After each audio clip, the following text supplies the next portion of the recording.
I was supposed to remember my retirement party as the happiest night of my life. Instead, it's the night I realized my own daughter-in-law might have tried to poison me. The music was playing, my coworkers were laughing, and my son Daniel was giving a speech about how proud he was of me. That's when I saw Melissa leaning over my plate. Her hand moved quickly, too quickly, and something small dropped into my food. She looked up immediately, watching my face. I didn't say a word. I just smiled and quietly switched my plate with her mother's. And 20 minutes later, Linda Carter was the one who started collapsing at my retirement party. Before I tell you what happened next, let me ask you something. Have you ever had a moment when your instincts screamed that something was wrong, even when everyone else thought everything was fine? If this story pulls you in, take a second to like the video and subscribe. It really helps the channel, and I appreciate every one of you listening. And I'd love to know where you're watching from tonight. Drop a comment with your city and the time where you are right now. It's always incredible to see how far these stories travel. All right, let me take you back to the beginning of that night, because what happened before that moment made everything even more disturbing. To understand why that moment at my retirement party felt so chilling, you need to understand what that night meant to me. My name is Susan Garcia, and for 38 years I worked for the Phoenix Unified School District in Arizona. I wasn't a teacher in a classroom, though people often assume that when they heard I worked for the district. My job was behind the scenes. I managed budgets, audited programs, and made sure the numbers added up so schools could keep running. It wasn't glamorous work, but it mattered. Every dollar I tracked meant books in classrooms, lunches for kids, or repairs for aging school buildings. Over time, the district became a second family to me. So when retirement finally came, it wasn't just the end of a job. It was the end of a life chapter. The party was held at a small community event hall not far from downtown Phoenix. It wasn't anything extravagant, but it was beautiful in a simple way. White tablecloths covered the round tables, strings of warm lights hung across the ceiling, and a banner stretched across the back wall that read, ***, congratulations, Susan Garcia, 38 years of dedication, ***.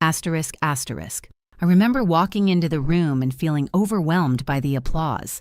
Teachers I had worked with decades earlier were there. Administrators who had retired years before showed up. Even a few former students, now adults, came to shake my hand and thank me. One young woman hugged me tightly and said, "You probably don't remember me, but you helped save the after-school music program when I was in 7th grade. That program changed my life."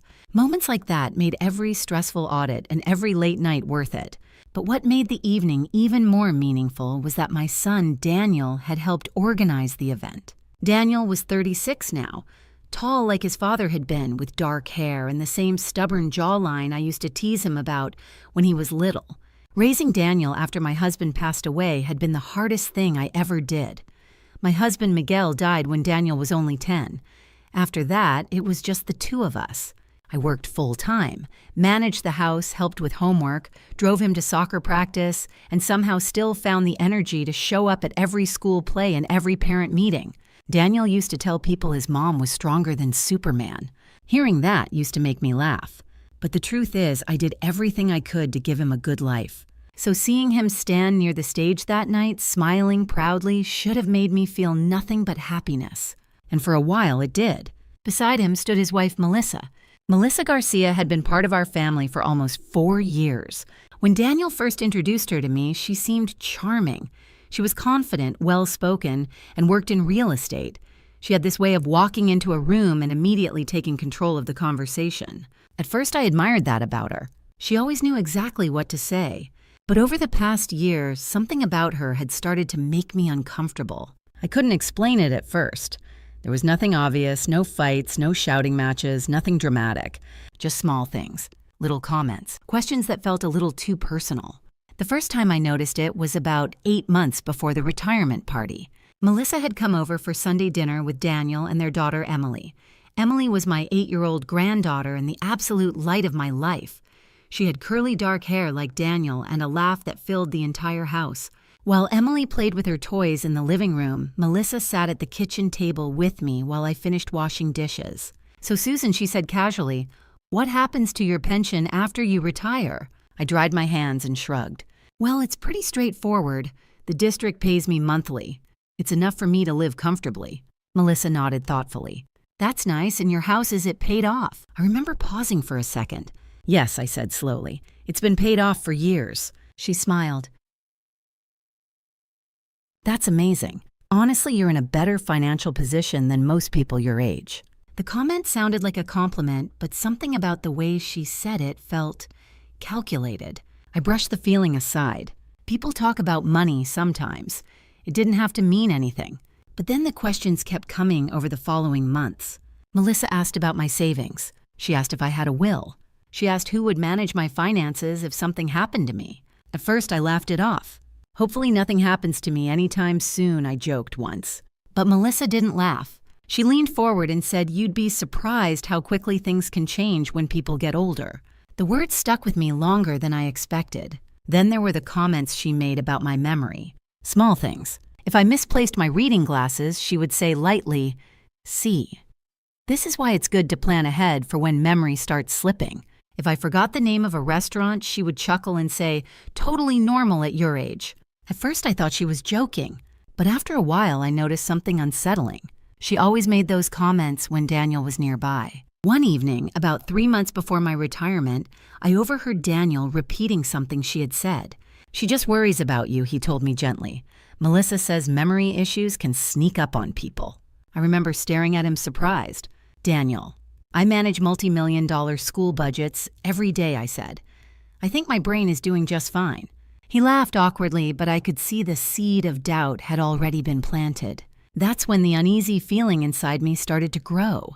Another strange moment happened about 2 months later. Melissa came over unexpectedly one afternoon while Daniel was at work. I was in the neighborhood, she said brightly, holding a coffee in one hand.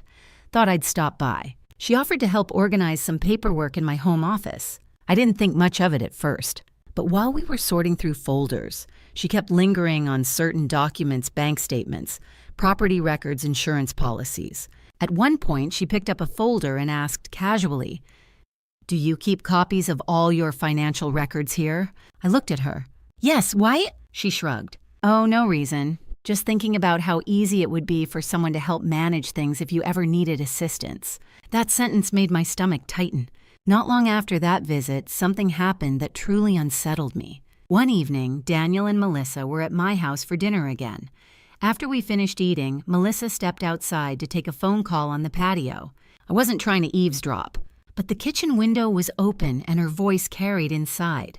I heard her say something that made my blood run cold. Yeah, she said quietly. We're almost there. We just need one clean incident. There was a pause. Then she added, after that, it'll be easy. I froze where I stood. My heart began to pound in my chest. A clean incident. What did that mean? At the time, I tried to convince myself I was overreacting. Maybe she was talking about work. Maybe I misunderstood. But deep down, something inside me started whispering a warning. And by the time my retirement party arrived, that whisper had grown into something much louder. I just didn't know yet how dangerous that warning truly was. After I overheard Melissa say asterisk, we just need one clean incident asterisk, I tried to convince myself it meant nothing. People say strange things on the phone all the time. It could have been about a real estate deal. It could have been about paperwork at her office. It could have been anything. But something about the way she said it stayed with me. It wasn't the words themselves, it was the tone. Quiet, careful, almost strategic. For days afterward, I kept replaying that moment in my mind while trying to focus on work. I was still finishing my final months at the school district, wrapping up audits and preparing transition notes for the person who would replace me. Normally, numbers were my safe place. Numbers behaved logically. They followed rules. But my thoughts kept drifting back to Melissa.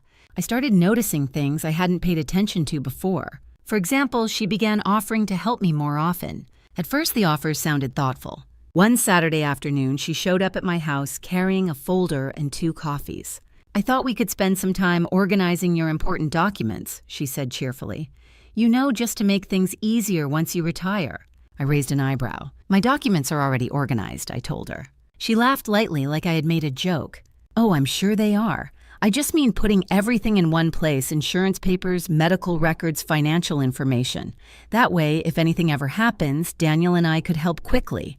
The way she said asterisk, Daniel and I asterisk, made something inside my chest tighten. I appreciate the concern, I said carefully, but I've handled my own paperwork for decades. Melissa smiled again, but there was something forced about it. Of course, she said.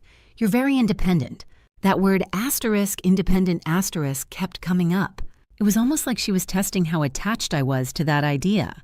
Another strange moment happened a few weeks later. Daniel and Melissa invited me to dinner at their house. Their daughter Emily ran to the door when I arrived, wrapping her arms around my waist. "Grandma," she shouted happily. Holding that little girl always made the world feel simpler. We sat down for dinner, grilled chicken salad and mashed potatoes. Everything looked lovely, and Melissa had clearly put effort into the meal. Halfway through dinner, Melissa suddenly said, "Susan, do you ever worry about living alone?" The question came out of nowhere. I looked up from my plate. "Not really," I said. "Why would I?" She exchanged a glance with Daniel. "Well," she said carefully, "a lot of people your age eventually move closer to family or into smaller places. It's just safer." Daniel nodded. "Melissa's right, Mom. We've talked about it before." I felt a flicker of irritation.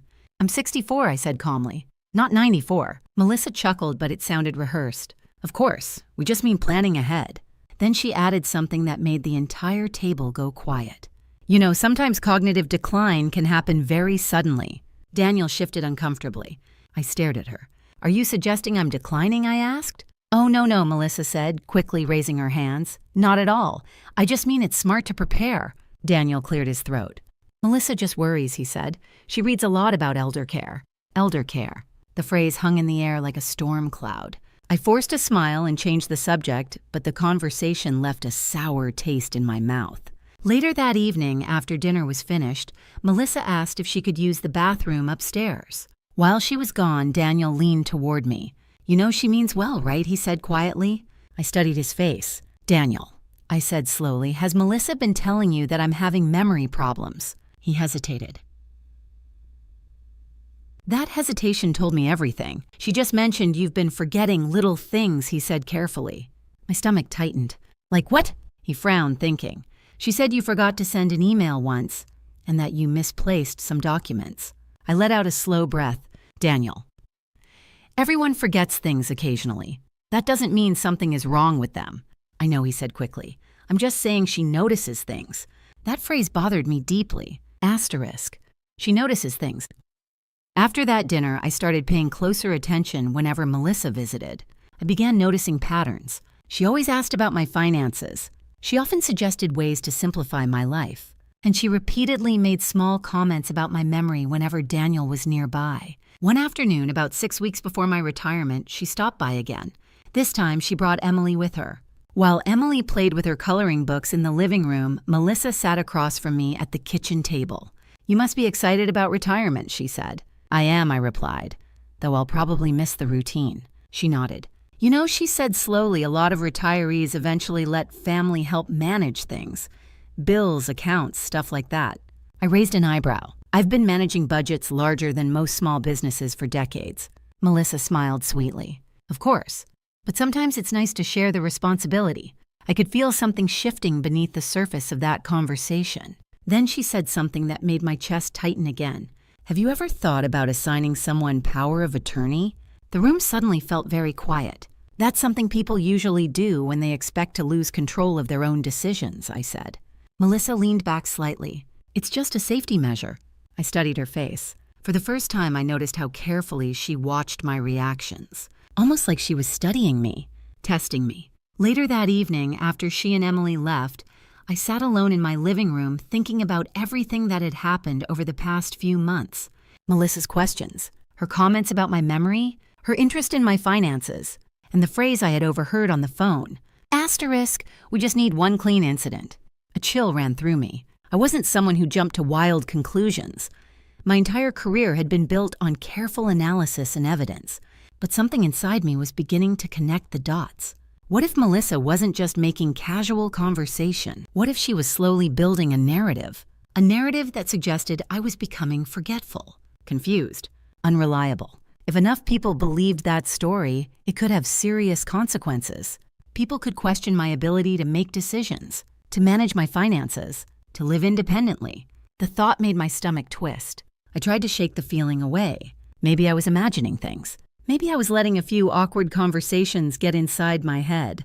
but deep down a quiet voice kept whispering the same warning. Asterisk, pay attention.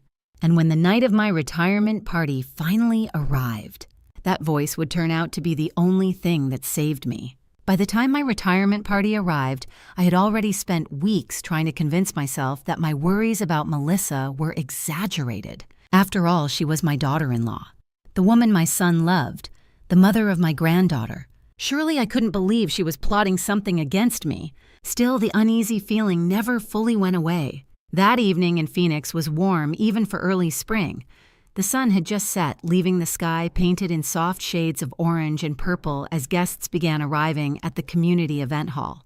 Inside, everything looked festive. Round tables filled the room, decorated with small vases of white flowers.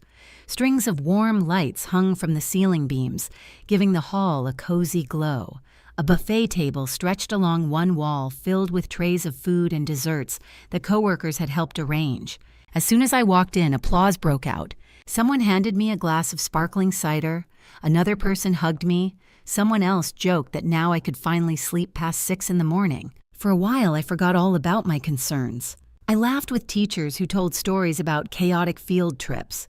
I listened as a former principal thanked me for saving the district thousands of dollars over the years.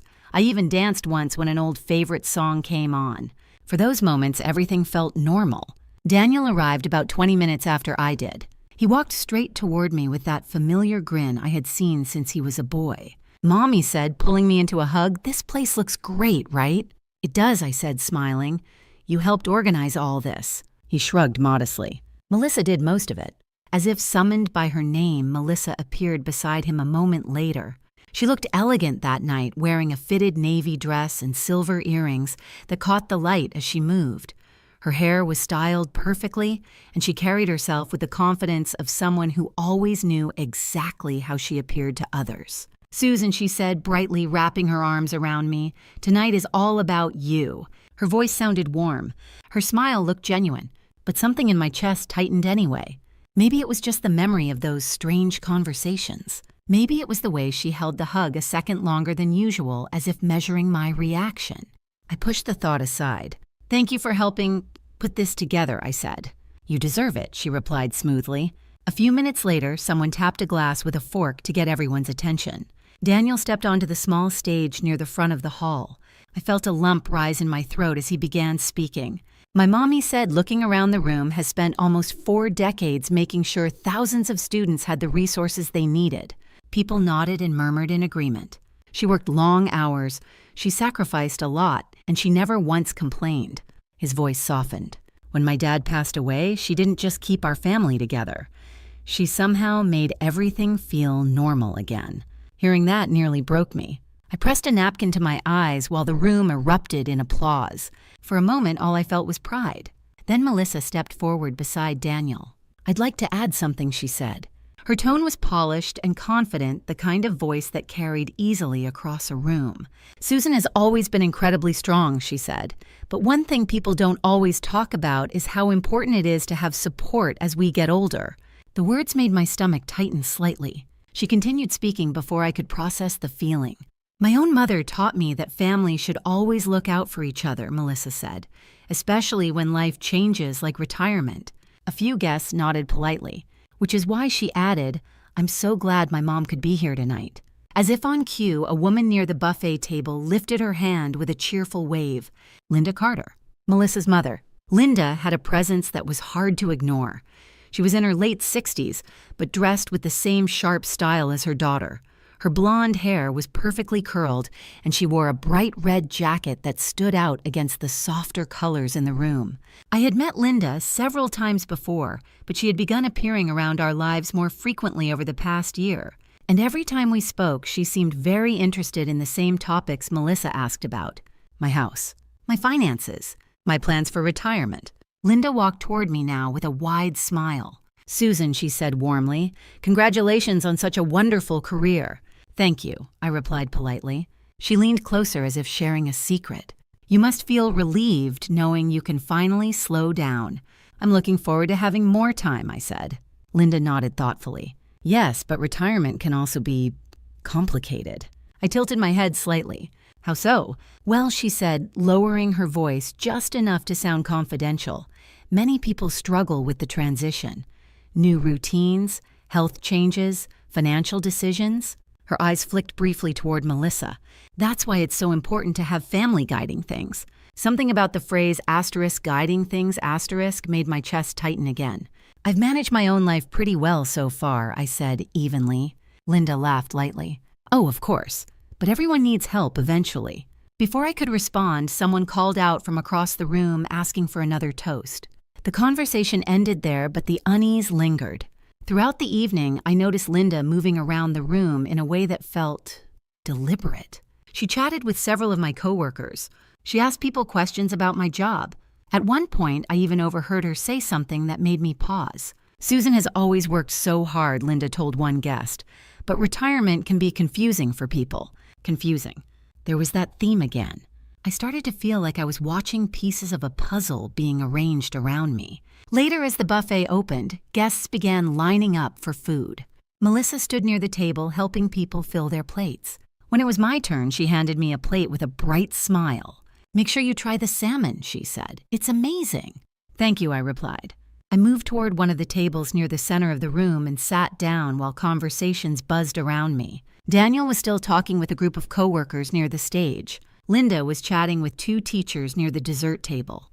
For a moment, everything seemed perfectly normal again. I picked up my fork and glanced down at my plate. And that's when Melissa approached from behind me.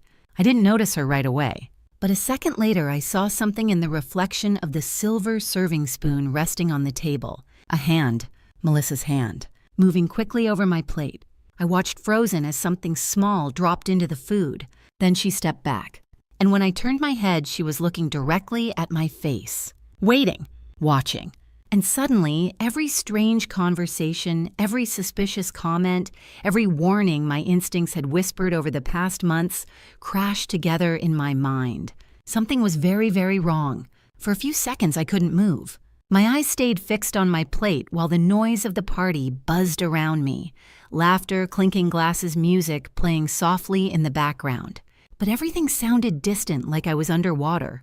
Melissa had just dropped something into my food. I was certain of it. The movement had been fast, almost practiced. If I hadn't caught the reflection in that spoon, I might never have noticed at all. Slowly, I lifted my head and looked at her.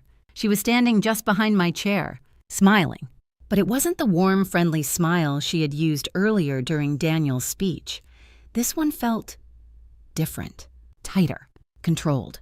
Her eyes were studying my face carefully, as if waiting to see whether I had noticed anything. I forced myself to smile back. Everything okay? She asked lightly. Her voice sounded perfectly normal, almost too normal. Yes, I said, keeping my tone calm, just taking a moment to breathe. She nodded, but her eyes flicked briefly toward my plate, then back to my face. The message was clear. She was waiting for me to eat. My heart began pounding harder. A dozen thoughts raced through my mind all at once. Should I confront her right now? Should I stand up and call attention to what I had seen? But another thought stopped me. What if I was wrong? What if I had misunderstood the movement? Accusing someone publicly, especially at a party celebrating my retirement, could create a scene that would follow me for the rest of my life. And Melissa knew that. That realization made something inside me go cold. She had chosen this moment carefully. A crowded room, a celebration, witnesses everywhere. If I reacted emotionally, it could make me look unstable, forgetful, confused. The same narrative she had been quietly building for months. My eyes drifted back down to the plate. The food looked completely normal. Salmon, rice, a small portion of vegetables. Nothing out of place. But the feeling in my stomach told me everything I needed to know. Don't eat it. The voice in my head was calm and firm. Don't eat it. At that moment, someone across the room shouted, "Time for another toast." Several guests stood up, raising their glasses. Daniel walked back toward the center of the room with a microphone, smiling broadly. "All right, everyone," he said, "one more toast before dessert." The crowd turned their attention toward him. Conversations quieted. For the first time since Melissa had approached my table, she glanced away from me. Her focus shifted to Daniel, and that was when an idea slipped into my mind. A risky idea. But the more I thought about it, the more it made sense. If Melissa had put something into my food, then she clearly expected *me* to eat it. She was watching for my reaction. But what would happen if someone else ate it instead? Slowly, carefully, I looked around the room. Most of the guests were standing facing Daniel as he began speaking again. But one person had just walked over toward my table, Linda Carter, Melissa's mother. She carried a glass of wine and looked pleased with herself, like she was enjoying the attention of the evening.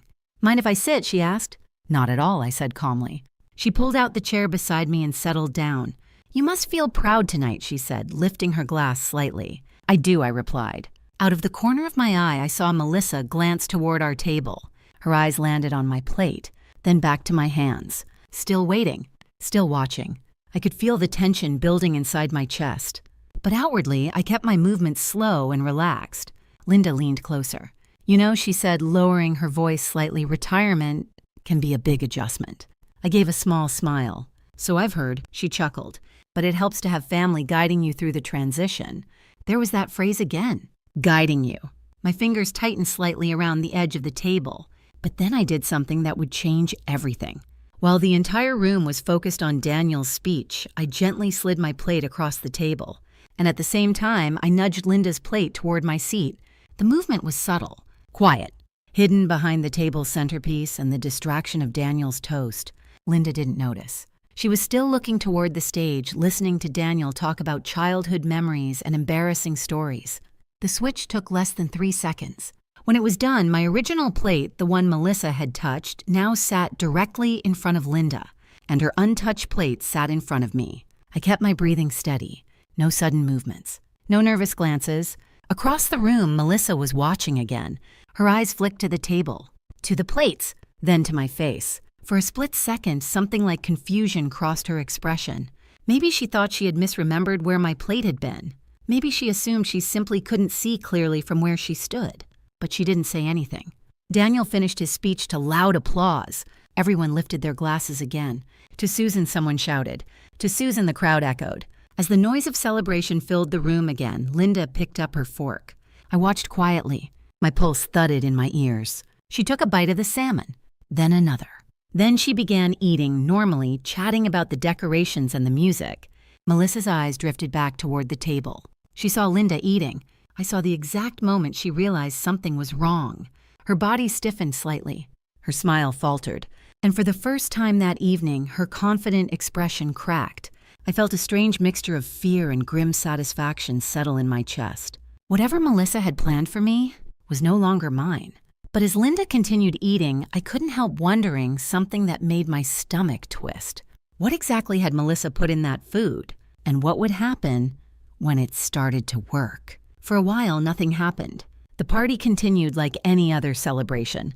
People returned to their conversations, laughter filled the room again, and someone turned the music up slightly as guests began lining up for dessert. If someone had walked into the hall at that moment, they would have thought everything was perfectly normal. But I wasn't relaxed. I kept glancing at Linda Carter. She seemed completely fine. She finished most of the salmon and rice chatting with another guest who had joined our table. She even laughed loudly at a joke someone made about retirement and golf. Across the room, Melissa was trying very hard to act normal, but I could see the tension in her shoulders. She wasn't circulating around the room the way she had earlier. Instead, she lingered near the buffet table, pretending to organize plates while repeatedly glancing toward our table. Every few minutes, her eyes locked onto Linda. Then she would quickly look away again. My heart kept pounding harder with every passing minute. A small voice in the back of my mind whispered something unsettling. What if the thing Melissa had put in the food was actually dangerous? I hadn't thought about that fully when I switched the plates. At the time, I had been focused on protecting myself. Now the weight of that decision was starting to press down on me. Linda might have been asking invasive questions about my finances for months. She might have been working with Melissa, but she was still a human being. And she was still sitting right in front of me. I swallowed hard. "Linda," I said gently, "how are you feeling tonight?" She looked at me with mild surprise. "Wonderful," she said cheerfully. "Why do you ask?" "Oh, no reason," I said quickly. "Just checking." She laughed. "Well, I did have a little too much wine earlier, but I'm sure that'll pass." Her tone was light casual, but something about the way she rubbed her temple made my stomach twist again. 10 minutes passed, then 15. I began to wonder if maybe nothing would happen after all. Maybe Melissa had only added something harmless. Maybe I had misunderstood everything. Maybe... Linda suddenly blinked several times. Her fork clattered softly against the plate. "You all right?" asked the guest sitting beside her. Linda frowned slightly. "Yes, I think so." But her voice sounded different, slower. She pressed her fingers against her forehead. "That's strange," she murmured. My chest tightened. "What's strange?" I asked carefully. She shook her head as if trying to clear it. "I just feel a little dizzy." The guest beside her looked concerned. "Do you want some water?" "Yes, please." The woman stood up and walked toward the beverage table. Linda leaned back in her chair. Her eyes seemed unfocused for a moment. Across the room, Melissa had gone completely still.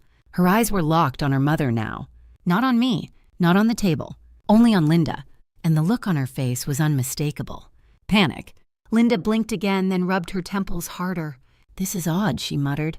"Maybe you stood up too fast earlier," I suggested quietly, trying to keep my voice steady.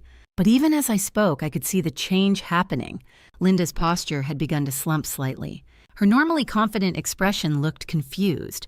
The guest returned with a glass of water. "Here you go." Linda reached for it, but her hand missed the glass the first time. She tried again. This time she grabbed it, but her grip looked weak. Several people at nearby tables had begun noticing something was wrong. "Is she okay?" someone whispered. Melissa suddenly rushed across the room. "Mom," she said, sharply kneeling beside Linda's chair. Linda blinked up at her. "I feel strange," she said slowly. "What kind of strange?" Melissa asked quickly. "Lightheaded, maybe." Melissa's eyes darted toward me for a split second, then back to Linda. "She probably just needs fresh air," Melissa said quickly, but the tension in her voice betrayed her. Daniel approached the table a moment later. "What's going on?" Melissa stood up abruptly. "Mom just feels a little dizzy," she said. Linda tried to stand. The moment she pushed herself up from the chair, her legs wobbled. Daniel reached forward to steady her. "Whoa, easy." "I'm fine," Linda insisted, but she clearly wasn't. Her eyes looked glassy now. And when she tried to speak again, her words came out slightly slurred. "I just need to sit." The room had grown noticeably quieter. Several coworkers were watching with concerned expressions. Someone whispered, "Should we call an ambulance?" Melissa turned quickly. "No," she said a little too loudly. Then she forced a smile. "I mean, it's probably nothing serious." But Linda suddenly grabbed the edge of the table. Her breathing had grown uneven.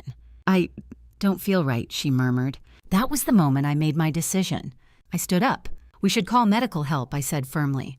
Melissa looked at me sharply. "There's no need to panic," she said. But Robert Jenkins, my longtime coworker and a retired police officer, had already stepped forward. "I'm calling paramedics," he said, calmly pulling out his phone.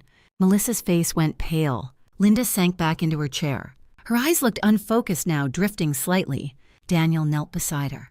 "Mom, stay with us," he said, clearly frightened. The room had shifted from celebration to alarm in a matter of seconds. Guests whispered nervously. Some stepped back to give space. Others hovered nearby, unsure what to do. Melissa stood frozen beside her mother.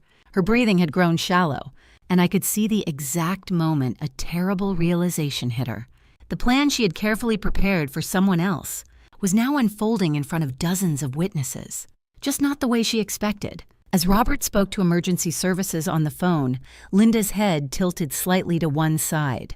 Her voice came out barely above a whisper. "I feel confused." Melissa grabbed her arm. "It's okay, Mom," she said quickly. But the words sounded hollow, because now everyone in the room could see it. Something was very wrong, and whatever had caused it had happened right here, at my retirement party. The room that had been full of laughter just minutes earlier now felt tense and quiet. Conversations had stopped completely. People stood in small clusters, whispering and watching Linda Carter struggle to stay upright in her chair. Daniel knelt beside her, gripping her arm gently. "Mom, can you hear me?" he asked. Linda blinked slowly. Her eyes looked unfocused, drifting around the room as if she couldn't quite understand where she was. "I'm fine," she murmured, but she clearly wasn't. Her speech had become slower, almost slurred, and her movements were unsteady. Robert Jenkins stood a few feet away, still on the phone with emergency services. "Yes," he said calmly. "She's conscious but disoriented. Yes, about 68. Dizziness and confusion. We're at the Phoenix Community Event Hall." Melissa paced back and forth beside the table, wringing her hands. But the panic on her face wasn't just the panic of a worried daughter. It looked like something deeper, something closer to fear. Daniel looked up at me suddenly. "What happened?" he asked. His voice carried a sharp edge. I'm not sure, I replied carefully. That's strange, he said. She was fine a few minutes ago. Several guests nodded in agreement. One of my coworkers spoke quietly. She was eating just before this started. Daniel's eyes flicked to the table, to the plates, then back to Linda. Melissa moved quickly between them. She probably had too much wine, she said, forcing a small laugh. But nobody laughed with her. Linda's condition was clearly getting worse. She tried to lift her glass of water again, but nearly dropped it. Daniel caught the glass before it hit the floor. Easy, he said gently. I feel strange, Linda whispered again. Melissa grabbed her shoulders. You're okay, she insisted. But her voice sounded strained. The sound of a siren began to grow louder outside the hall. Relief washed over several guests. Paramedics are here, Robert said. 2 emergency responders entered the room moments later carrying medical bags. They moved quickly toward Linda. All right, let's give her some space, one of them said. The crowd stepped back. Daniel explained what had happened while the paramedics checked Linda's pulse and shined a small light into her eyes. How long has she been feeling dizzy, one of them asked. About 10 minutes, Daniel said. The paramedic nodded. Ma'am, can you tell me your name? Linda stared at him for a moment before answering slowly. Linda Carter. Good, he said. Do you know where you are? She hesitated, then shook her head weakly. That answer sent another ripple of worry through the room. The paramedics exchanged a glance. We're going to take her to the hospital to be safe, one of them said. Melissa stepped forward quickly. Is it serious, she asked. It could be a number of things, the paramedic replied. Low blood pressure medication, reaction dehydration. We'll know more after evaluation. Linda was carefully helped onto a stretcher. As they wheeled her toward the exit, Melissa followed closely beside them. Daniel turned toward me. His expression had changed. The pride and warmth from earlier in the evening were gone. Now his face looked tense. What happened tonight, he asked again. I blinked at him. I told you I'm not sure. He gestured toward the table. She was fine until she sat here. His eyes dropped to the plates again. I could see the suspicion forming behind them, and that realization sent a cold ripple through my chest. Melissa had spent months planting the idea that I was forgetful, confused, unstable. If something strange had happened at my own party, who would people believe? Daniel ran a hand through his hair. This whole thing is weird, he muttered.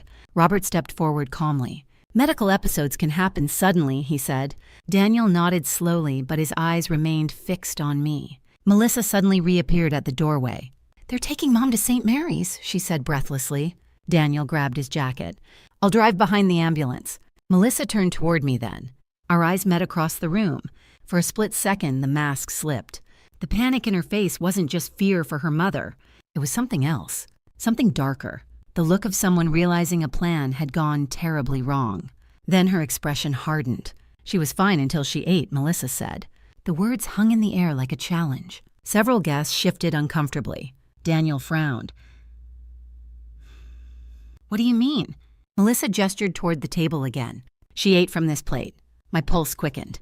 Daniel turned slowly to look at me. You were sitting here, he said. Yes, I replied. And she started feeling sick right after. I suppose so. His jaw tightened. Mom, did something happen with the food?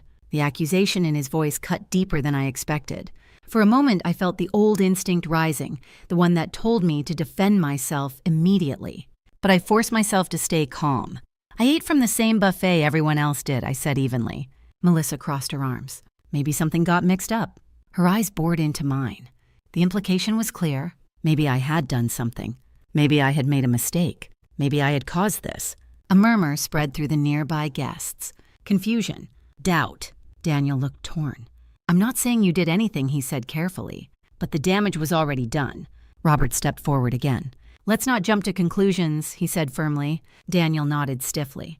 I need to go to the hospital, he said. Melissa followed him toward the exit. But just before she stepped outside, she turned back one more time. Our eyes met again across the room, and this time there was no confusion in her expression. Only anger. Cold, sharp, focused directly at me, as if she already knew something terrible had happened to her plan, and she was trying to figure out exactly how.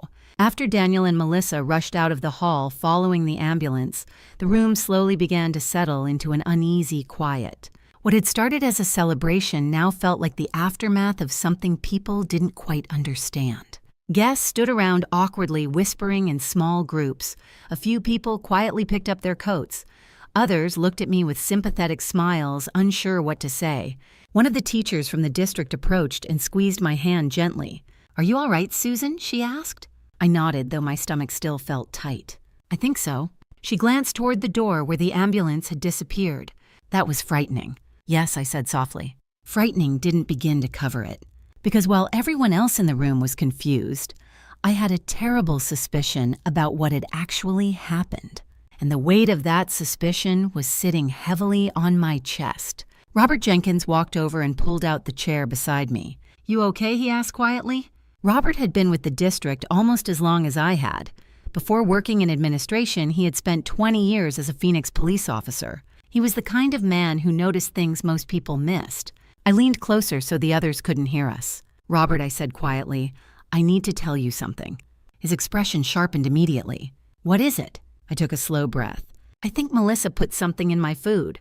Robert didn't react right away. He simply studied my face carefully. "Start from the beginning," he said calmly. So I told him. I described the moment I saw Melissa's hand above my plate, the quick movement, the way she watched my reaction afterward, and finally, the plate switch. Robert listened without interrupting. When I finished, he leaned back in his chair and rubbed his chin. "You're certain you saw her drop something in there?" he asked. "Yes." "And you switched plates with Linda?" "Yes." He nodded slowly. "That explains Melissa's reaction." My pulse quickened. "What do you mean?" Robert glanced around the room to make sure no one was listening too closely. When Linda started getting sick, he said quietly, "Melissa didn't look like someone who was surprised." He paused. "She looked like someone who was watching a plan fall apart." A chill ran down my spine. "That's exactly what I thought," I whispered. Robert folded his arms. "Did anyone else see the plate switch?" "I don't think so." He looked toward the table where our plates still sat. "Good." "Good," I asked. He nodded. "If someone deliberately tampered with your food, we need to treat this carefully." The seriousness in his voice made my heart pound again. "What should I do?" For now, he said calmly, "Don't accuse anyone." I frowned slightly. "But if Melissa really—" "Let me finish," he said gently. He gestured toward the table. "That plate is still there." My eyes followed his. Sure enough, the half-finished meal still sat in front of Linda's chair. The plate that had originally been mine. "What are you thinking?" I asked. Robert leaned forward slightly. "If something was added to that food," he said, "it's possible there's still evidence." The word evidence made my stomach twist. "I don't want to cause a scandal," I said quietly. "You're not causing anything," Robert replied. "You're protecting yourself." He lowered his voice even further. "Think about it, Susan. Melissa has been planting the idea that you're forgetful for months." I stared at him. "How did you know that?" He gave a small smile. "You mentioned some of it before, and I've noticed the way she talks about you around others." That unsettled me even more. Robert continued. "If Linda's condition turns out to be related to something in that food, and if Melissa tries to shift the blame toward you—" He let the sentence hang. I suddenly understood exactly what he meant.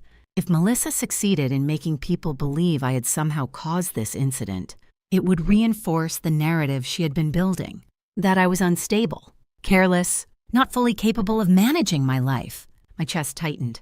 "What do we do?" I asked again. Robert stood up slowly. First, he said we secure that plate. He walked toward the table casually, like he was simply cleaning up after the party. He picked up the plate and examined it briefly. Then he returned with it. "I'm going to wrap this and keep it separate," he said quietly. "Is that legal?" I asked. He chuckled softly. "We're not accusing anyone yet. We're just preserving something that might become important later." I nodded slowly. It made sense. One of the catering staff approached the table. "Should we start clearing things away?" she asked. Robert answered quickly. "Give us a few minutes." The woman nodded and moved on. Robert carefully slid the plate into a large plastic container that had been used earlier for leftovers. He sealed the lid. "There," he said. My hands trembled slightly. "I can't believe this is happening." Robert placed the container inside a cooler near the buffet table. Then he returned to sit beside me again. "How long have you suspected Melissa?" he asked. I hesitated. "A few months." So I told him everything.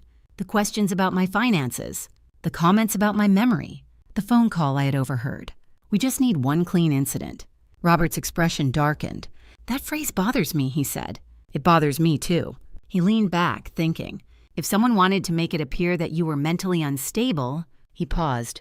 They might try to create a situation where you behaved strangely or made a serious mistake. My mind started racing, like poisoning someone at your own retirement party. The idea hit me like a physical blow.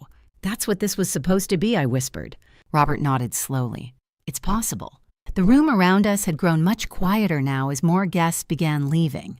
The celebration was clearly over. I rubbed my hands together nervously. What happens next? Robert checked his watch. We wait. For what? For information from the hospital. I nodded slowly. Because somewhere across the city, Linda Carter was now being examined by doctors. And sooner or later, someone was going to ask a very important question. What had caused her condition? And when that question was finally answered, everything about that night could change. By the time the last guests left the community hall, the celebration that had started as one of the happiest nights of my life had turned into something else entirely. The decorations still hung from the ceiling. The banner congratulating me on 38 years of service still stretched across the wall. But the mood in the room had shifted. What remained wasn't joy. It was uncertainty. A few coworkers stayed behind to help clean up the tables. Others gave me gentle hugs before leaving, whispering things like, I hope everything turns out all right, or please keep us updated. I thanked them all, though my mind was somewhere else. Across the room, Robert Jenkins stood near the cooler where he had stored the plate from Linda's meal. He looked deep in thought. Eventually, the hall was almost empty. Just the two of us remained, along with a couple of staff members folding chairs in the far corner. I walked over to him. Have you heard anything? I asked. Robert shook his head. Not yet. He crossed his arms and looked toward the door. It's only been about an hour. Hospitals move slowly. I nodded. Still, the waiting felt unbearable. Because the more I thought about the situation, the more unsettling it became. If Melissa had really put something in my food, then tonight had not been an accident. It had been a plan that had failed. Robert seemed to be thinking along the same lines. Tell me again, he said quietly, what Melissa said during that phone call you overheard. I repeated the words slowly. We just need one clean incident. He frowned. That sounds deliberate. It does. And you said she's been talking about your memory slipping. Yes, he nodded. And asking about your finances. Yes. Robert leaned against the table, his voice growing more serious. Then we need to consider something. What? If someone wanted control over your finances, one of the easiest legal ways to do it would be to argue that you're mentally incapable of managing them. The words sent a cold shiver down my spine. You mean guardianship, he said. I swallowed hard. I had heard the term before. In legal situations, guardianship allowed someone to take control of another person's financial and personal decisions if they were deemed mentally incapable. Bank accounts, property, medical decisions, everything. But they can't just claim that I said. Robert shook his head. No, they would need evidence. Evidence of what? Evidence that you're confused, forgetful, unable to manage your affairs. I felt a sinking feeling in my stomach. Suddenly, all of Melissa's comments over the past months began lining up in a terrifying pattern. Her remarks about my memory, her questions about my finances, her suggestions that I might need help managing things, and the phrase she had repeated several times, *planning ahead. What if I said slowly they were trying to create that evidence? Robert looked at me carefully. That's exactly what I'm thinking. I felt my heart start pounding again. Imagine what it would look like, he continued. You host a retirement party. Something happens with the food. Someone gets sick. He paused. And witnesses say you are acting strange or confused. The picture forming in my mind made my chest tighten. That could make it look like I caused it, I whispered. Robert nodded. Exactly. My hands trembled slightly. That's why Melissa watched me so closely after she touched the plate. Robert raised an eyebrow. She wanted to see if you'd eat it. And if I had, I said quietly. He finished the thought. You might have started acting disoriented in front of dozens of witnesses.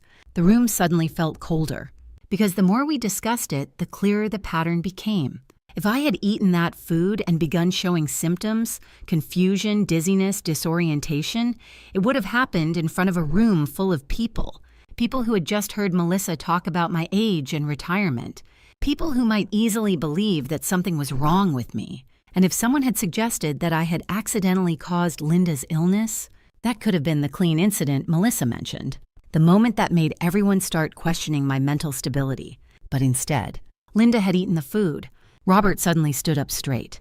Let's think about this logically, he said. What do you mean? If Melissa expected you to eat that plate, he said, then the substance, she added, probably wasn't something immediately dangerous. My stomach tightened. Why? Because if you had collapsed or needed an ambulance right away, it would have caused a criminal investigation. I nodded slowly. That would draw attention. Exactly. He rubbed his chin thoughtfully. So whatever she used was probably something designed to cause temporary confusion or dizziness, something that could make me look disoriented, forgetful, unstable. The exact image she had been hinting at for months. My heart sank. She wanted everyone to see me lose control. Robert nodded. That's my guess. The silence that followed felt heavy. Then my phone buzzed in my purse. The sound made me jump. I pulled it out quickly. Daniel's name flashed on the screen. My heart began racing. I answered immediately. Daniel. His voice sounded tense. We're at the hospital. How is Linda? There was a pause. The doctors are still running tests, he said. Is she conscious? Yes. Relief washed through me briefly. But then Daniel added something that made my stomach twist. The doctors asked what she ate tonight. I held my breath, and I asked carefully. Daniel hesitated. Then he said something that told me this situation was about to become even more complicated. Melissa told them she ate from your plate. The words hung in the air. Across the hall, Robert watched my face carefully as I lowered the phone, because now the narrative had begun, and if Melissa had her way, I might soon be the one everyone blamed. When Daniel said those words, asterisk, Melissa told them she ate from your plate, asterisk, I felt a cold weight settle in my chest. For a moment, I didn't speak. Across the hall, Robert was watching my face closely, trying to read my reaction. On the phone, Daniel continued. The doctor asked if there could have been something wrong with the food, he said. I took a slow breath. Well, I replied carefully, everyone ate from the same buffet. Yeah, Daniel said. That's what I told them too. There was a pause on the line. Then his voice lowered slightly. But Melissa said something strange. My grip tightened on the phone. What did she say? She told the doctor that Linda ate from your plate by accident. The words landed heavily. I glanced at Robert. He raised an eyebrow. That's interesting, I said slowly. Yeah, Daniel replied. Melissa said you might have mixed up the plates. My stomach twisted. There it was, the story, carefully planted. A simple explanation that would make everything look like a mistake caused by confusion. A confused older woman mixing up plates at her own party. The kind of clean incident that could easily spread through a room full of witnesses. Daniel, I said calmly, did Melissa tell them I switched the plates? No, he said. She just said things got mixed up. Robert silently mouthed two words to me. Asterisk, stay calm. I nodded slightly. Listen, Daniel continued. The doctor said Linda's symptoms look like some kind of mild sedative reaction. My pulse quickened. Sedative, I asked. That's what they think so far, he said. They're still running tests. I closed my eyes briefly. Melissa had likely chosen something that wouldn't kill anyone. Just something strong enough to cause confusion. Disorientation. Exactly the symptoms that could make someone appear mentally unstable. And if that person happened to be me, I forced my voice to remain steady. How is Linda now? She's awake, Daniel said, still a little confused, but improving. Good. Another pause. Then Daniel asked quietly, Mom, did anything strange happen tonight? The question carried more weight than the words themselves. He was searching for something. Maybe reassurance? Maybe confirmation of Melissa's version. I chose my words carefully. Daniel, I said gently, I didn't do anything to harm Linda. I didn't say you did, but you're wondering. He sighed. I just want to understand what happened. So do I. After a few more updates about the hospital, we ended the call. I lowered the phone slowly. Robert walked closer. Let me guess, he said. They're already suggesting I mixed up the plates. He nodded grimly. That was fast. And the doctors think Linda had a sedative. Robert crossed his arms. That lines up with our theory. I rubbed my temples. So what do we do now? He glanced toward the cooler where the plate was stored. We stay ahead of the story. How? You talk to a lawyer. The word lawyer made my stomach tighten again. Is it really that serious? Robert met my eyes. If Melissa pushes the narrative that you caused this incident intentionally or accidentally, it could damage your reputation. He paused. And if she's really building a case that you're mentally unstable, this could be used against you. The thought made my chest feel tight. After 38 years of careful work, one manipulated situation could suddenly cast doubt on everything. I can't let that happen, I said quietly. You won't, Robert replied. He reached into his jacket pocket and pulled out a small card. Her name is Karen Whitmore. I looked at the card. Asterisk, asterisk, Karen Whitmore, estate and elder law attorney, asterisk, asterisk. I've worked with her before, Robert explained. She's one of the best in Phoenix when it comes to cases involving guardianship or financial control disputes. Guardianship.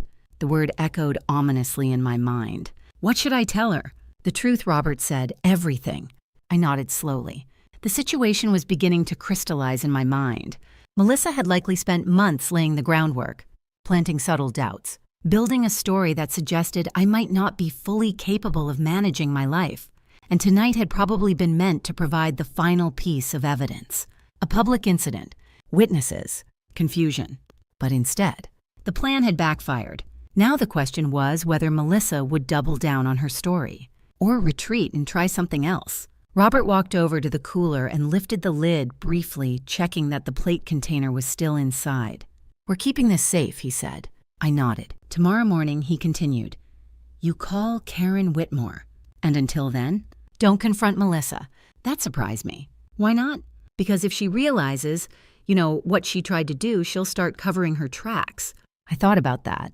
It made sense. Melissa had always been careful, strategic.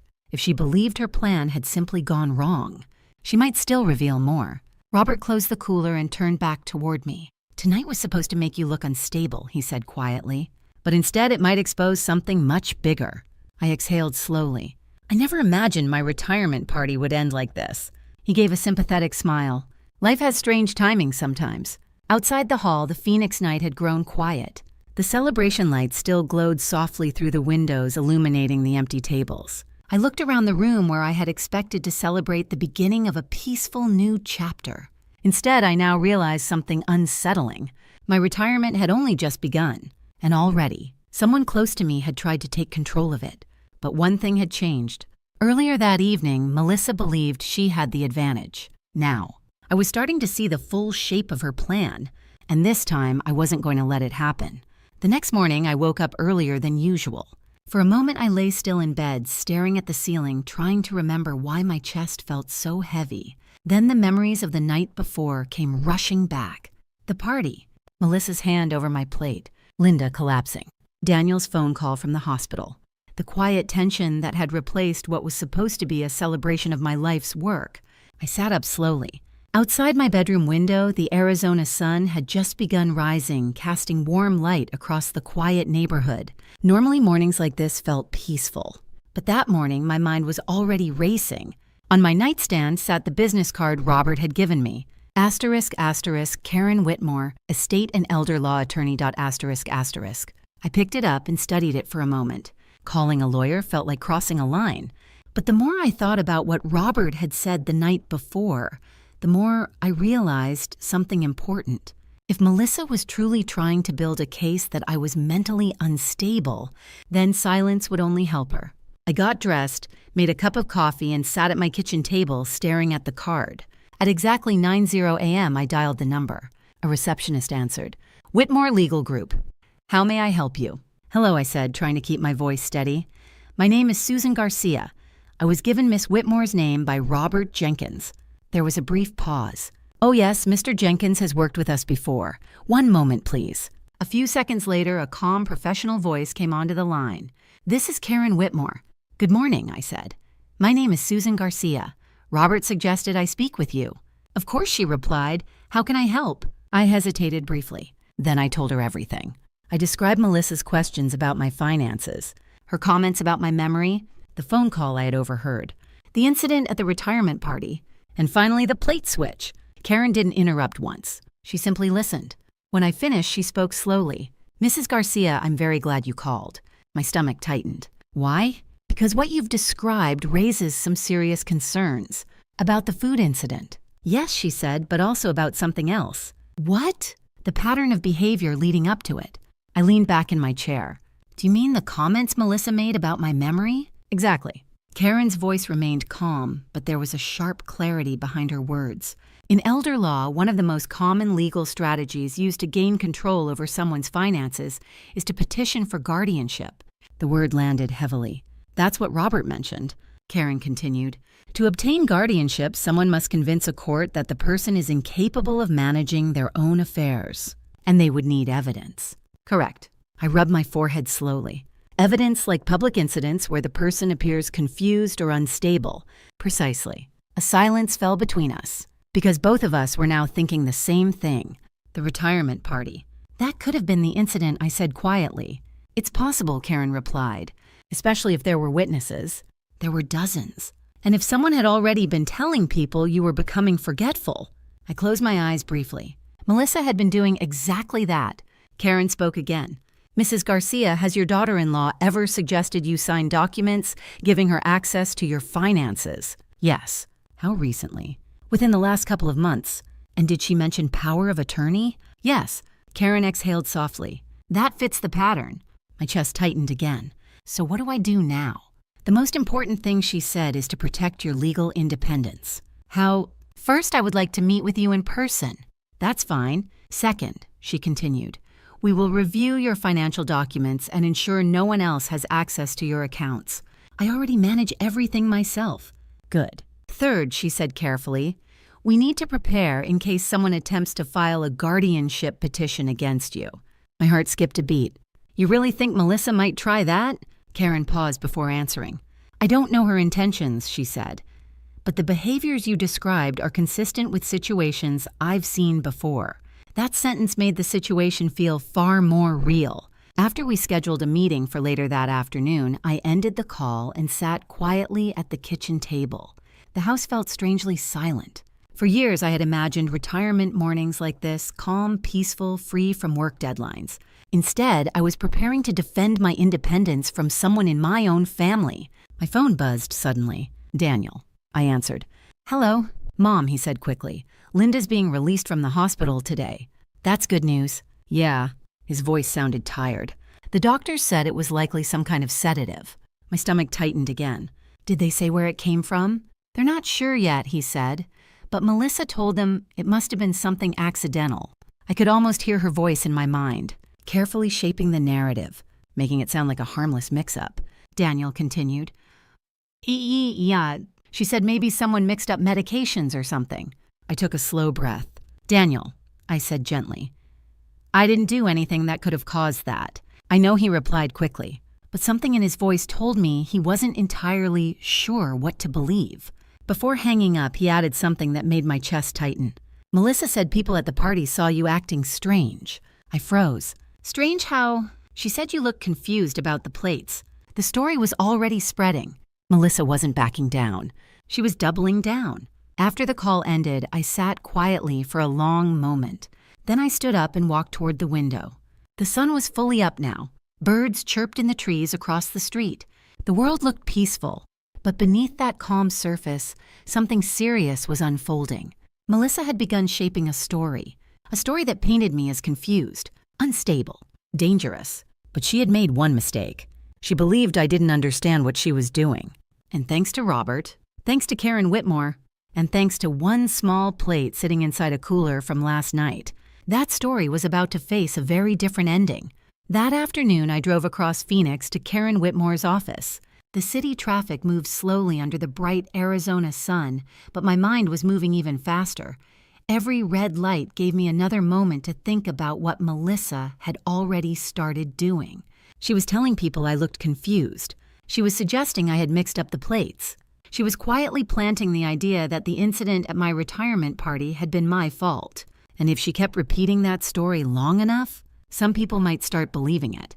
Karen Whitmore's office sat on the third floor of a professional building downtown. The lobby was quiet and smelled faintly of polished wood and fresh coffee. When I arrived, the receptionist greeted me warmly. Mrs. Garcia, Miss Whitmore is ready for you. Karen stood up from behind her desk when I entered the office. She was in her mid-40s with sharp eyes and a calm confidence that made me feel immediately more at ease. Susan, she said, offering her hand, I'm glad you came in. Thank you for seeing me so quickly. Of course. She gestured toward a chair across from her desk. Let's talk. For the next hour, we went through everything carefully. Karen asked detailed questions about my finances, about my will, about my retirement benefits, about every interaction I could remember with Melissa over the past year. I answered as honestly as I could. When I finished describing the events of the retirement party again, Karen leaned back in her chair. "You did something very important," she said. "What's that?" "You didn't confront her." I blinked. "Why does that matter?" "Because if Melissa doesn't know you saw her tamper with the food, she'll continue behaving normally." Karen folded her hands on the desk. "And when people think they're safe, they often reveal more than they intend." That made sense. Robert had said something similar the night before. Karen then opened a folder and began writing notes. Now she said, "Let's talk about protecting you."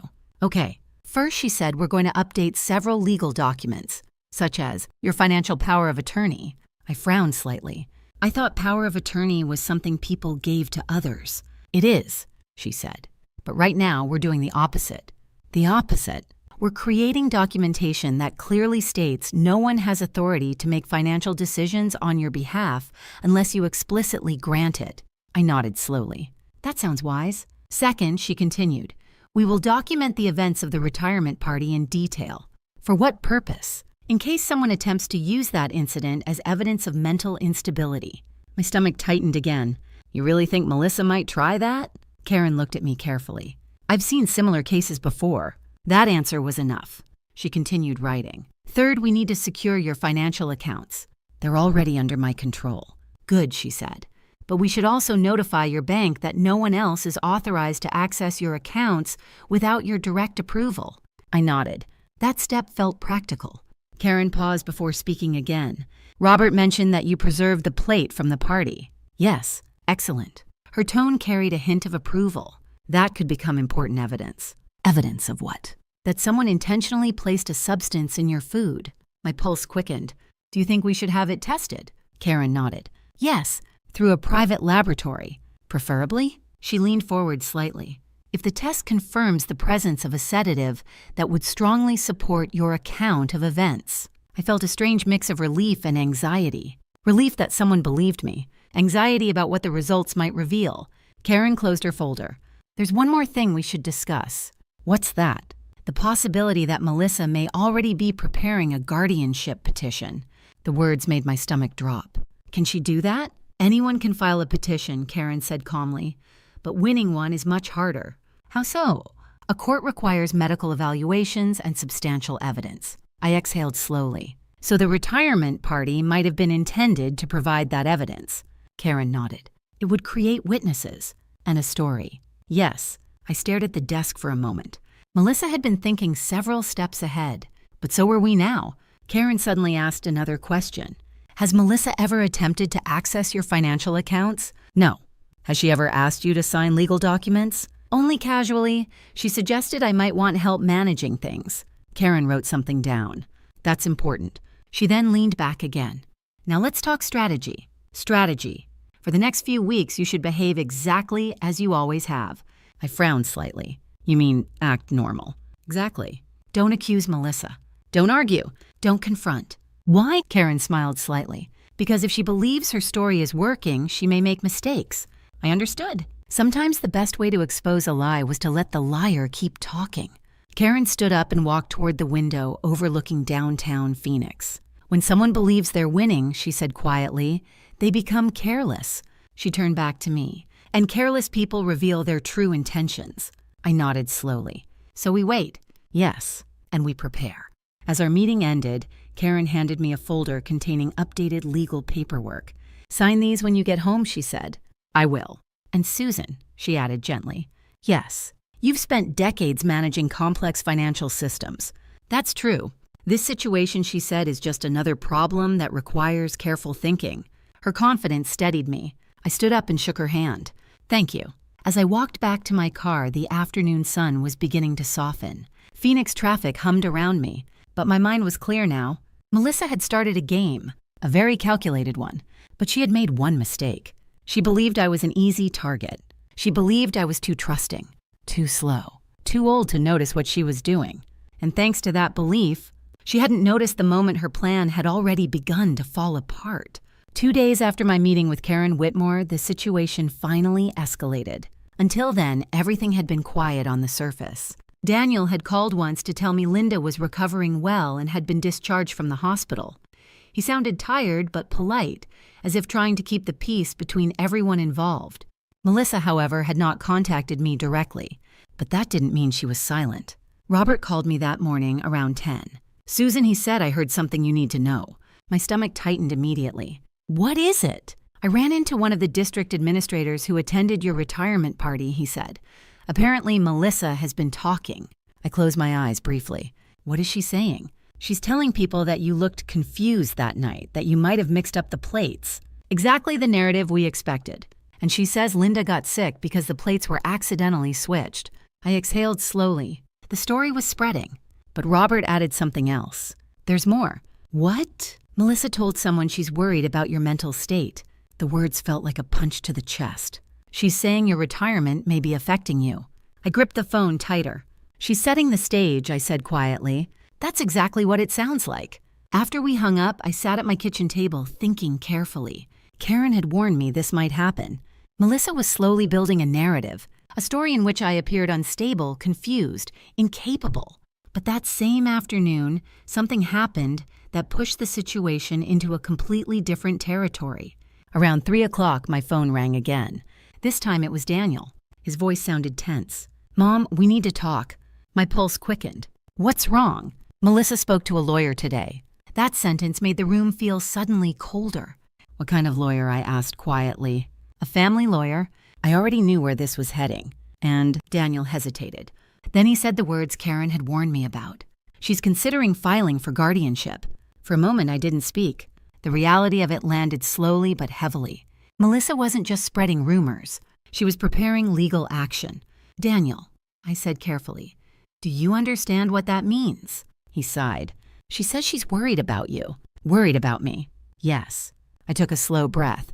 "Did she tell you why she thinks I need a guardian?" "She said the retirement party showed signs of confusion." "Of course it did, because she had designed it that way." "Daniel," I said gently, "do you believe that—" He hesitated. "I don't know what to believe right now." That answer hurt more than I expected. "I've managed my life and my finances for decades," I said. "I know." "Does that sound like someone who can't take care of themselves?" "No." "But Melissa keeps saying—" He stopped mid-sentence. "What does she keep saying?" I asked. "That you've been forgetting things." The same story again. Repeated, reinforced. I could almost hear Karen's voice in my head. "She's building a case." I spoke carefully. "Daniel, I need you to think about something." "What?" "If Melissa truly believed I was losing my mental capacity?" "Yes. Why would she wait until now to bring it up?" He didn't answer immediately. "Mom, I'm not accusing you of anything." "I know. But this whole situation is complicated." Yes, it was complicated. But one fact remained very simple. Someone had put something into my food, and the only person who had the opportunity to do that was Melissa. Before we ended the call, Daniel added something else. "There might be a meeting soon." "What kind of meeting?" "With lawyers." I nodded slowly even though he couldn't see me. "All right." After the call ended, I sat quietly for a long moment. Then I reached for my phone and called Karen Whitmore. She answered almost immediately. "Susan, I just heard from Daniel. And Melissa is preparing a guardianship petition." Karen didn't sound surprised. "That was faster than I expected, but not unusual. What do we do?" Karen's voice remained calm and precise. "We respond." "How?" "First, we gather evidence of your competence. I can provide financial records." "Good." "Second, we document the food incident and the plate we saved." "Yes," she said, "we'll have it tested immediately." I felt a small sense of relief, because now the truth might finally surface. But Karen added something else. "There's another important factor." "What?" "Witnesses." "From the party?" "Yes. If Melissa is telling people you looked confused, we need witnesses who can testify that you were behaving normally." That made sense. "I can contact several coworkers," I said. "Good." Karen paused briefly. "Now there's one more question we need to address." "What's that?" "Your son." I felt my chest tighten. "What about him? Which side will he take?" That question weighed heavily, because Daniel stood exactly in the middle of this situation, between his wife and his mother. "I don't know," I admitted. Karen's voice softened slightly. "Then we prepare for both possibilities." After I ended the call, I stood up and walked toward the window.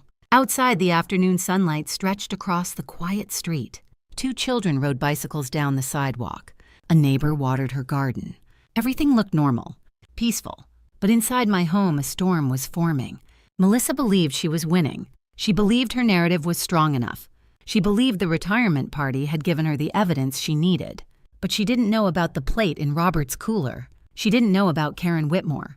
And she definitely didn't know that the next step in her plan was about to expose everything. 3 days after Daniel told me Melissa was considering a guardianship petition, Karen Whitmore called with the news we had been waiting for. I was sitting at my kitchen table reviewing bank statements when my phone rang. Susan Karen said calmly, "The laboratory results just came back." My heart began beating faster.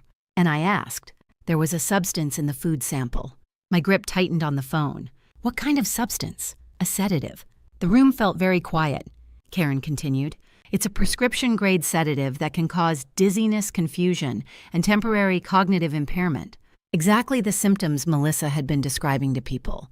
Exactly the symptoms that could make someone appear mentally unstable. I closed my eyes briefly. So it wasn't an accident. No, Karen said. Someone deliberately added that substance. My chest tightened. And Linda experienced the effects because she ate the food instead of me. That appears to be the case. I leaned back in my chair. For the first time since the retirement party, the truth had real, tangible support. Evidence. Karen, I said quietly, what does this mean legally? It changes everything. How so? Because now this situation is no longer just about rumors or family disputes. She paused. It may involve criminal behavior. The words hung heavily in the air. Criminal behavior, I repeated. Yes, someone tampered with your food, and the intent appears to have been to impair you mentally in front of witnesses. I swallowed slowly. Karen continued, we are preparing a report documenting the laboratory findings. Will Melissa see it? Yes. And the court will see it as well if she files a guardianship petition. That realization sent a ripple of satisfaction through my chest, because Melissa had believed the retirement party would become the foundation of her case. Instead, it was about to become the thing that destroyed it. Later that afternoon, Karen and I met again at her office. She handed me a printed copy of the lab results. The document clearly listed the substance and its effects. Dizziness, confusion, memory disruption, exactly what Melissa had been describing when she spoke about my supposed mental decline. Karen looked at me carefully. There's another important development. What is it? Melissa's lawyer contacted our office. My eyebrows lifted slightly. That was quick. Yes. They wanted to discuss the incident at the retirement party. And Karen leaned forward slightly. I informed them that we have laboratory evidence confirming a sedative was placed in your food. What did they say? They were surprised. I couldn't help letting out a small breath of relief. Melissa had been so confident, so certain she controlled the narrative. Now that narrative was collapsing. Karen continued. They asked whether you were planning to file a police report. I thought about that. Part of me wanted to. Someone had tampered with my food. Someone had tried to manipulate my reputation and independence. But another part of me felt the weight of what that would mean. This wasn't just a stranger. This was my daughter-in-law, my granddaughter's mother. Karen seemed to sense my hesitation. You don't have to decide that today, she said gently. What matters right now is that you are protected. I nodded slowly. And Melissa, she will likely abandon the guardianship petition. Why? Because the evidence now suggests the retirement party incident was orchestrated. Karen folded her hands. And that makes her position extremely weak. That evening, Daniel called again. His voice sounded strained. Mom, Melissa told me about the lab test. She did. Yes. And he hesitated. She says she doesn't understand how the sedative got there. Of course she didn't. I see, I said calmly. Daniel exhaled slowly. The lawyer told us it looks bad. I remained silent, because the truth was, it did look bad, very bad. After a moment, Daniel spoke again. Mom, did you really see Melissa touch your plate? The question hung in the air. Yes, I said quietly. There was a long silence. When Daniel spoke again, his voice sounded different, less defensive, more uncertain. I don't know what to think anymore. I understand, I said gently. Because I did. He loved his wife. But the facts were beginning to paint a very different picture. Before ending the call, he said something else. Melissa's mother is furious. That's understandable. She says this whole situation is a misunderstanding.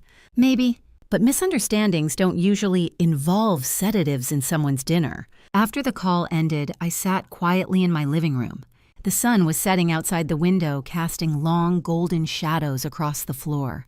For weeks, Melissa had been building a careful narrative, A story where I appeared confused, forgetful, unstable. But now the truth was beginning to surface. And once the truth appears, it has a way of unraveling everything else. The retirement party that Melissa had hoped would prove my weakness had instead revealed something far more serious. And for the first time since this situation began, I knew one thing with absolute certainty. Melissa's plan had failed. The week after the laboratory results came back felt strangely quiet. For months, Melissa had been steadily pushing toward a moment where she could question my independence. Every comment about my memory, every suggestion that I needed help managing my life, every small doubt she planted had been building towards something. The retirement party had been supposed to be the final piece. Instead, it had exposed the entire plan, and now suddenly there was silence. Melissa stopped talking about guardianship. The rumors she had quietly spread about my supposed confusion faded almost as quickly as they had appeared. Daniel called me one evening, his voice sounding exhausted. "Mom, Melissa's lawyer says they're not moving forward with the guardianship petition." I leaned back in my chair and looked out the living room window. The Arizona sunset painted the sky in shades of orange and deep purple. "I expected that," I said calmly. Daniel hesitated. "Mom, about what happened?" I waited. "I've been thinking a lot about it," he said quietly, "and the more I look at everything, the less sense Melissa's explanation makes." I didn't answer immediately, because this was something Daniel had to reach on his own. He continued. "She said someone must have mixed up medications or something at the buffet. That's what she told you. But the lab results show the sedative was in your plate." "Yes. And the only person who touched that plate before you sat down was—" His voice trailed off. I knew the conclusion forming in his mind. "I don't want to believe she would do something like that," he said. "I understand." He sighed heavily. "But I also know you're not confused, Mom." Hearing that lifted a weight I hadn't fully realized I was carrying. "Thank you," I said gently. There was another pause before he spoke again. "Melissa is staying with her mother for a while." "I see. She says she needs space." I didn't respond, because the truth was the space between us had been growing for months already. Before we hung up, Daniel said something else. "I'm sorry I doubted you." The words were quiet but sincere. "I know this has been difficult for you too," I said. After the call ended, I sat quietly in my living room. The house felt peaceful again. For the first time since the retirement party, the tension that had filled my thoughts began to ease. Over the next few weeks, life slowly returned to something resembling normal. Karen Whitmore finalized the legal documents protecting my finances and independence. My bank confirmed that no one else had access to my accounts. The laboratory report remained safely filed with my lawyer in case it was ever needed again. Robert Jenkins checked in regularly, making sure I was doing all right. "You handled this better than most people would," he told me one afternoon over coffee. "I just trusted my instincts," I said. "And those instincts probably saved you." He was right. If I had ignored that small moment at the party, if I'd eaten the food without noticing, the entire story might have unfolded very differently. Witnesses would have seen me become confused. Melissa would have pointed to that moment as proof that something was wrong with me, and a court might have been asked to decide whether I could still manage my own life. But that's not what happened, because sometimes the smallest decisions change everything. About a month later, Daniel came by my house with Emily. My granddaughter ran inside the moment she saw me. "Grandma." She wrapped her arms around my waist, and I hugged her tightly. Moments like that reminded me what truly mattered. Daniel stood in the doorway watching us. He looked older somehow, like the past few weeks had forced him to confront things he hadn't wanted to see before. "I've been doing a lot of thinking," he said quietly. "About Melissa?" "Yes." I nodded. "You don't have to decide everything right away," I told him. "I know." He glanced around the house. "You've always taken care of everything yourself." "That's true, and I should have trusted that." I smiled gently. "Sometimes people have to learn things the hard way." Emily tugged on my sleeve. "Grandma, can we bake cookies?" I laughed. "Of course we can." Daniel watched us for a moment before speaking again. "I want to rebuild things between us," he said. "I'd like that, because despite everything that had happened, Daniel was still my son. And families, even broken ones, sometimes find ways to heal. Later that evening, after Daniel and Emily left, I sat on the back porch watching the stars appear above the Arizona sky. Retirement had not begun the way I imagined. Instead of quiet relaxation, the first weeks had brought conflict, betrayal, and a legal battle for my independence. but something important had come out of it. Clarity.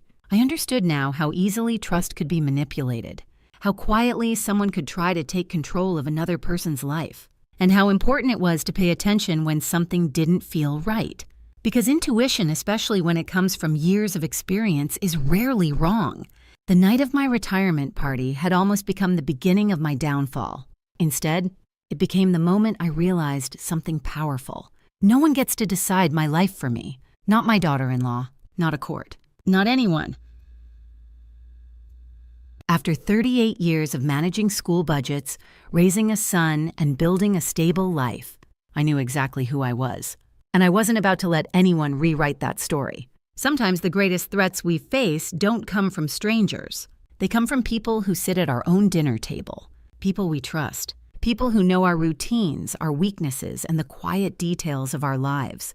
That's what makes betrayal inside a family so painful. But stories like this carry an important lesson. Trust your instincts. If something feels wrong, pay attention to that feeling. Too often we dismiss our intuition because we don't want to believe someone close to us could be acting with bad intentions. But awareness is not paranoia. It is protection. Another lesson is this: independence matters. As we grow older, society sometimes assumes we should quietly hand over control of our decisions to others. But independence doesn't disappear with age. Experience, wisdom, and decades of responsibility don't suddenly vanish just because someone retires. Protecting your voice, your choices, and your financial security is one of the most important things anyone can do. And finally, remember this: truth has a way of surfacing. Even when someone carefully constructs a story, even when rumors spread and doubt grows, facts eventually find their way into the light. In my case, it was one small decision, switching a plate, that changed the entire outcome. If you were in my position that night, what would you have done? Would you have confronted Melissa right away? Would you have switched the plate like I did? Or would you have handled it differently? I'd really love to hear your thoughts. Tell me in the comments where you're watching from and what time it is in your city right now. It's always amazing to see how far these stories travel around the world. And if stories like this interest you, real-life drama, difficult choices, and the strength it takes to stand up for yourself, make sure you subscribe so you don't miss the next one. Thank you for listening to my story.